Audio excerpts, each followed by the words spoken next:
Hello. Good to see you. All right there, Revenants. Welcome back to Code Vein and the Road to 100, where today we are going to be in the Ridge of Frozen Souls, and we're coming off of a pretty long hiatus here, and so we're going to be hopefully starting back to the Road to 100. We've all seen the news announcements for Code Vein 2, those that haven't. I did a pretty lengthy stream on it a couple weeks ago, and you can find that on the channel. But today we're going to be continuing the 86th star of the game of Code Vein 1, and I can't believe I have to actually say that now, Code Vein 1 or Code Vein 2.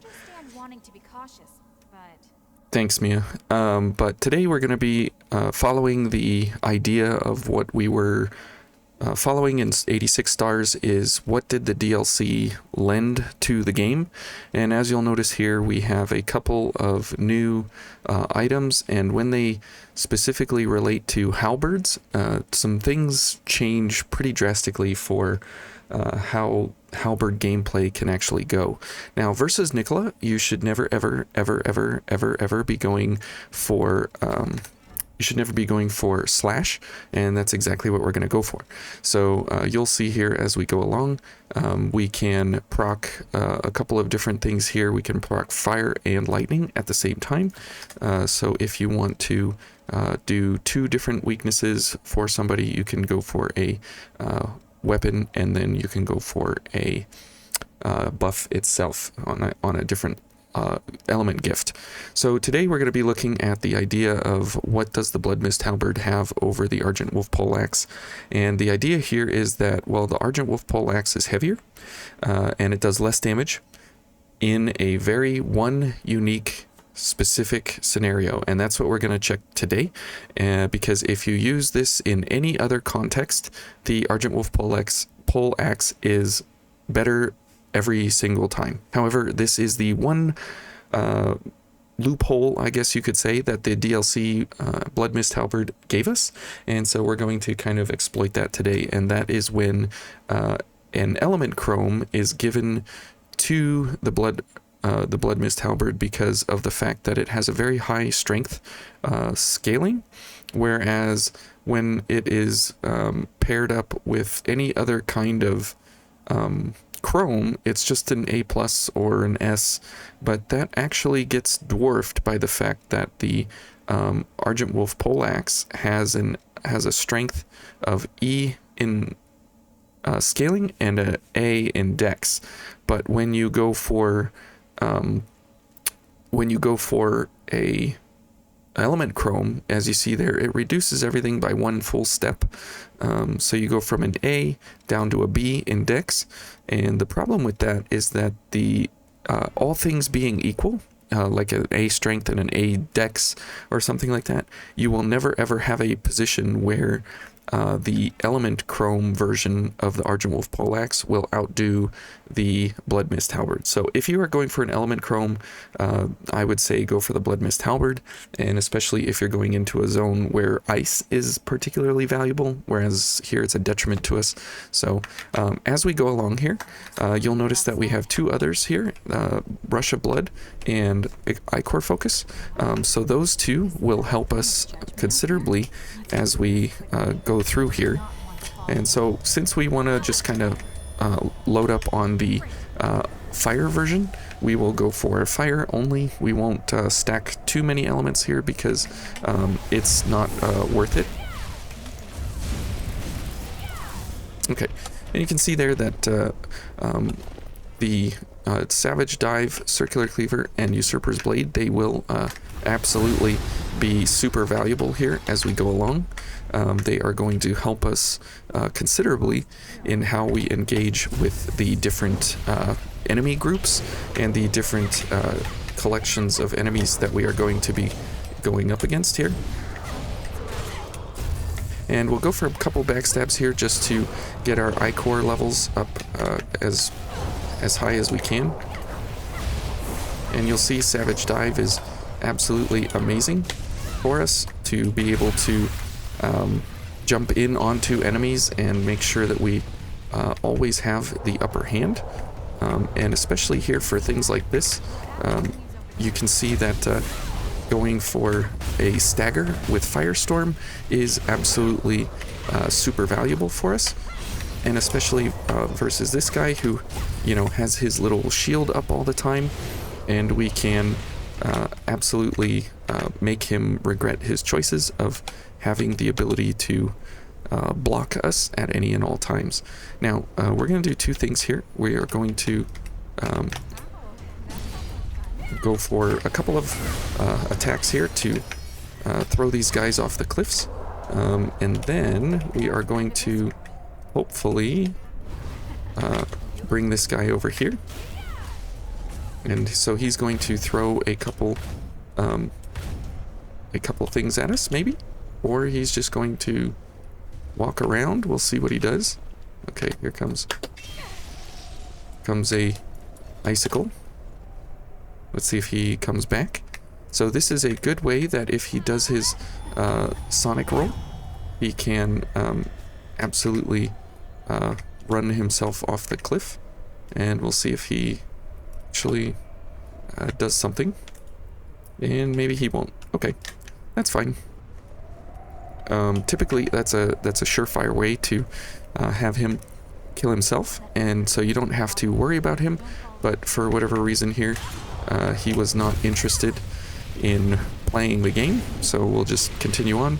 Now you'll notice that we did get hit a little bit there, so now we can show you Usurper's Blade, because this is a really valuable gift in the fact that it can hit multiple enemies at once, or it can hit one enemy. And you can see there that we only hit one enemy, but every enemy that you hit multiplies that value. I guess we don't need to heal or reset anything because we've already done what we need to do.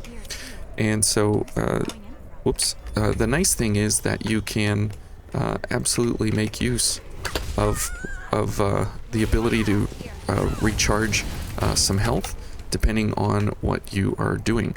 So this guy already has his ice armor on, so we are going to have to okay, well, there he goes. So anyways, we did not actually get to fight him, so there's a couple more here that we can fight, and so we'll keep up with those guys. But the Boreal Brutes are a lot of fun once you learn how their actions go. And we'll go for, no Usurper's Blade because we're too slow. But the Boreal Brutes actually, they do kind of add that second skill spike in the game, whereas the first skill spike was the Cathedral. And now that we're here with a second skill spike of the Boreal Brutes, you kind of have to learn a different method of play and a different engagement cycle. And so that's nice that those guys absolutely give that to you. And if you're looking for, you know, difficult enemies and whatever, they absolutely give that to you. So you can see that we can keep up with our health just because of Usurper's Blade. So having alternate health recovery options from a weapon as well as from a like a backstab or something is very nice. Now you'll notice that we're just doing a lot of backstabs here, and that's fine because there are some really good options here that we have access to. And you can see there that you can absolutely throw enemies around because of some of these wonderful gifts that we have here and the access that we have to them. The Blood Mist Halberd does have a higher balance metric than the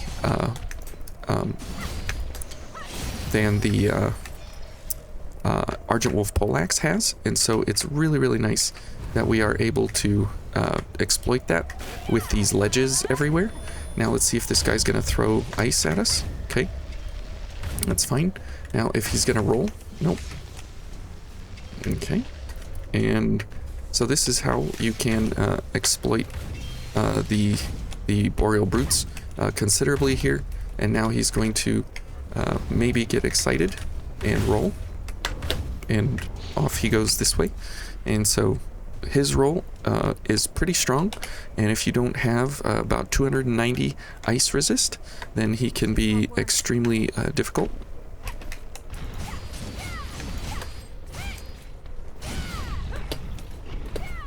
Okay, let's see if we can throw him off. Nope, no throw off. Okay, that's fine. So you can see that you just have, you know, a pretty simple time as you go through here, exploiting some of the different enemies. And it's a lot of fun to be able to know what to do when, and you can see that our damage is actually very considerable when we are going up against, you know, kind of one-on-one enemies here, because we're able to just kind of destroy everything that we go up against. And it's very, very nice that we have some knockback abilities, we have some knockdown abilities, we have some throw abilities, basically. So let's go ahead and use a tonic here. Okay. And let's get a drop attack on this guy.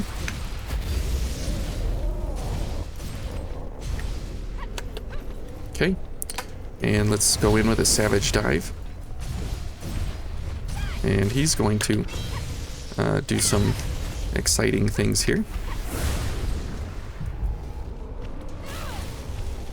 Okay, now we are getting too close to these guys, so they are going to activate, which is going to make a pretty significant problem here for us.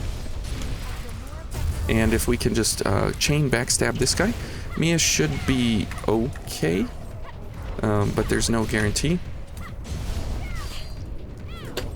And this guy, we'll just let him keep doing what he's doing. And we definitely want to knock off his armor here, and then go into a Usurper's Blade and get some health back, and all things are good. So what is our ice right now? 164. So we are not invincible to the Boreal Brutes, but we're invincible to everything else that has ice in the game for right now, right? But it's nice to know that we have the ability to defend at least some ice against him. And so you can see now that we really don't have any ichor to speak of, and we're kind of running out of all the ichor that we are hoping and wishing that we could go into the fight with, but we could go for a pure blood and get back all of our health, or all of our ichor, all of our health, all of so on and so forth. But for right now, let's just go for some drains and get some ichor back. And we'll try and load up on this fella over here. Now you'll notice that we have to walk quite a few places, not a whole lot of running going on, and that is because of the rush of blood. It reduces your ability to get for stamina regeneration, and so that's quite a problem usually. And so if you just have to walk everywhere, it doesn't typically become an issue. So let's go ahead and heal up one, and then we'll go for Nicola. So that's why we brought Valiant Heart along, in order to make sure that we have the ability to dodge and not consume huge quantities of stamina as we move through here. Okay, let's get this, and let's go for a rush of blood since we can heal back. Okay.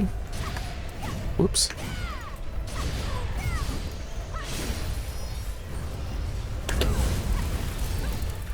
Now you'll notice that we will absolutely have a very difficult time here of dodging and everything, because we have to manage our stamina. Ouch. Okay.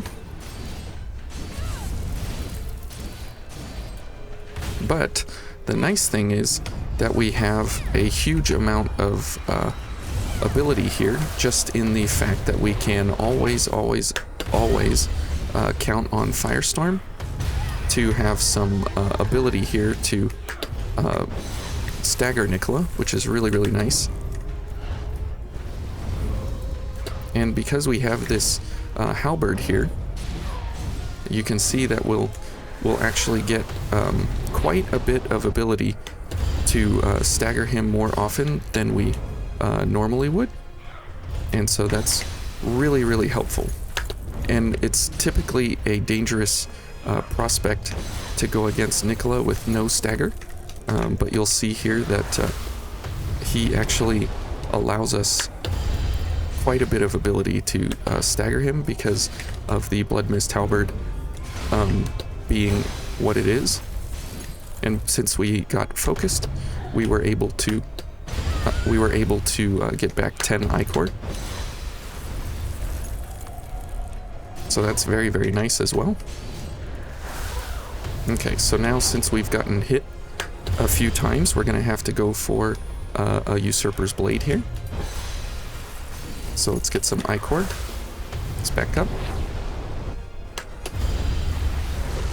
And we got some health, so that's real good.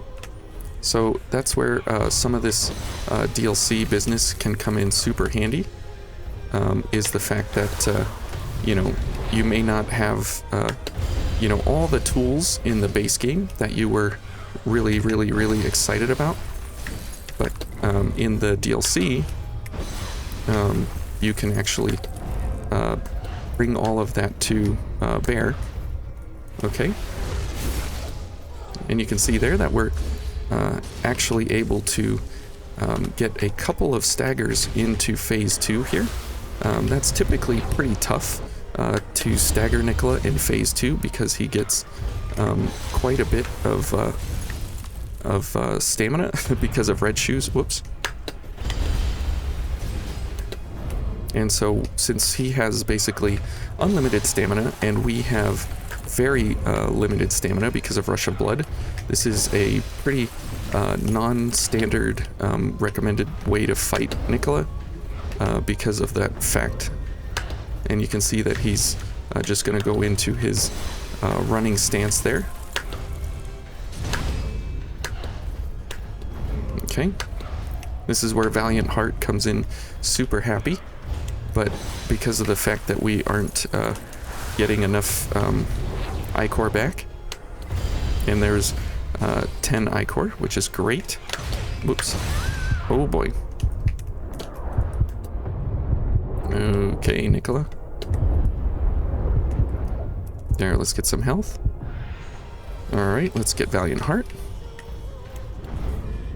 And you can see the amount of stamina regen that it takes off is very, very, very considerable. That we are able to not...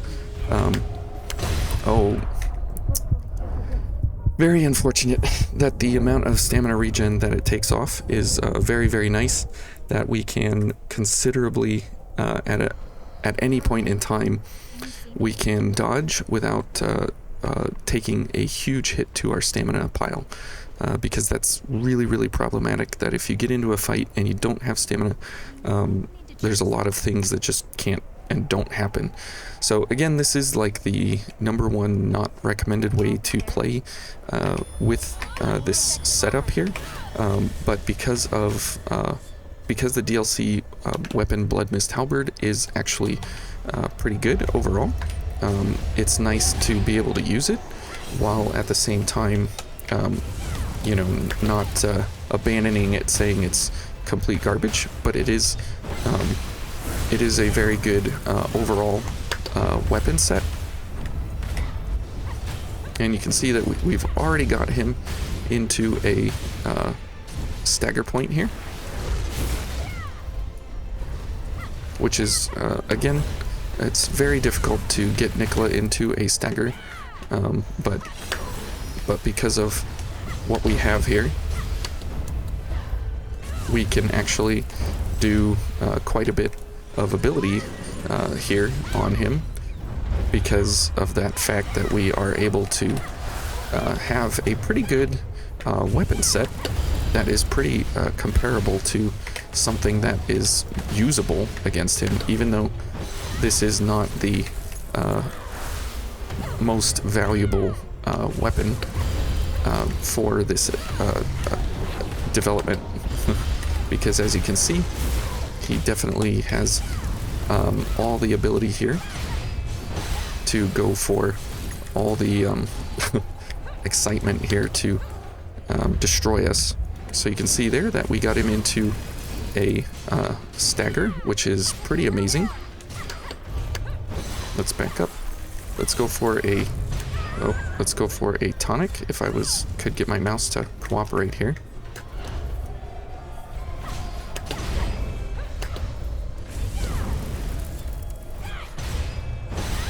Can I get my mouse to... There we go. Oh, we missed. Okay. Now it would be nice if we could get focused here, because of the fact that we have... we do need some ichor so we can get some health. Okay, let's hit him with another firestorm.